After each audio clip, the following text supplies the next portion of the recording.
Hi, I hope you're doing well. I'm just sitting out here in the woods enjoying beautiful weather. Such a lovely fall day. So now that you're here, why don't we just talk about our last book for October? That book is The Cherished by Patricia Ward. Jo has lived with her mother Abigail for years. She receives a letter from her grandmother's lawyer and is surprised to discover that her grandmother Maureen has died. Even more surprising is that Maureen has left her estate, including her house, to Jo. Jo also receives a letter from Maureen. Jo hasn't seen her grandmother since her father's funeral, and she hasn't seen the house where her grandmother lives, the one that she was left, since she was 8 years old. After her parents' divorce, her dad took her to visit Maureen. They stayed in the house and had fun adventures, but the visit did not end very well. Jo can't remember much of it, but she does remember after they left that she was injured, and she doesn't remember exactly what happened, but her father said that her grandmother had injured her with a rake. The letter tells Jo that she must keep the house. Since she is the last remaining family member, she is the only one who can do it. It won't be easy, but it is necessary. 2 others live in the house, Tom and Hattie, and the money in Maureen's bank account, the rest of the estate, will help to take care of them. Jo's stepmother and stepfather want to sell the house and be done with it, but Jo really wants to keep it.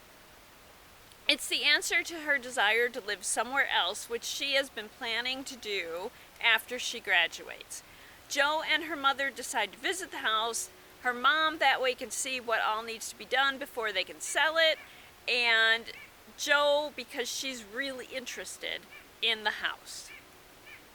It's all she has left of her father.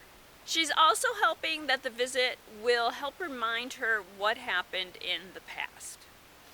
She's certain that her father wasn't entirely honest with her. When they arrive, things are very strange. The tenants are unusual. They seem stuck. Jo feels a darkness in the original house, the one behind the house that's now in use. Her father used to tell her stories about little ones in another world, and these were some of the delusions that he experienced. But were they delusions? Jo is beginning to think that her father's stories were all too real. And if they are, what does that mean for her? In The Cherished, Jo faces an enemy that cannot be seen, a world that can only be unlocked by a chosen few, and a past that she must discover or rediscover at any cost. While the book is categorized as horror, it can honestly be categorized as fantasy. It's mildly creepy, and be forewarned that the main character might come off as a bit whiny, but she does grow throughout the story and come to understand her mother and her stepfather better than she understood them at the beginning of the story. So what can you read for a similar experience? I'll reach into my bag of books, and we'll start with All the Dead Lie Down by Kyrie McCauley. Marin's mother has died, and she is alone in the world. But soon, Marin receives an invitation from an old friend of Cordelia, Marin's mother. Alice, a horror writer, invites Marin to live with her and be a nanny to 2 of her youngest children. The 2 girls aren't too sure about Marin, and quite honestly, Marin isn't too sure about them. Some of the things they do are disturbing. When the oldest sister returns, Marin and Evie split the nanny responsibilities, and Marin helps tutor Evie, since she has trouble with some classes. Evie is just as eccentric as her 2 younger sisters, but Marin is drawn in by Evie's compelling behavior and ethereal grace.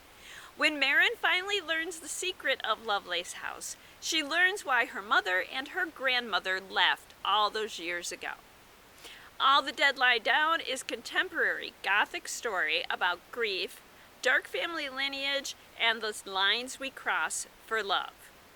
If you're looking for another Gothic YA, I'm going to suggest Belladonna and its sequel, Foxglove. Xenia is familiar with death and has been since the first time she saw somebody die. She surprisingly also saw death personified at that time and has been seeing him for years. Xenia has been raised by a series of guardians, each of them more interested in her fortune than in her. When her most recent guardian dies, Xenia receives an invitation from her last remaining relatives. Her cousin Lillian invites Xenia to come live with her and her family. When she arrives, Xenia finds a family in pain.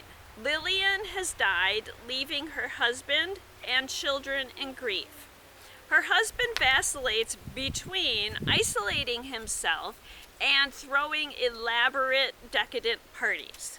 Their son Percy is angry that his father has not turned to him in his grief, and that he has not turned the family business over to Percy to run. And Blythe, poor Blythe seems to be affected by the same disease that claimed Lillian's life. When Xenia visits Blythe, she realizes that Blythe is being poisoned. Xenia enlists a stable hand, Cyrus, and Death himself to help her. But in getting Death to agree to help her, she has to make a concession. She must agree to be trained as a reaper. While working with Death, Xenia comes to realize that her growing connection to Death may be more powerful and irresistible than she ever imagined. And The Companion by Katie Allender.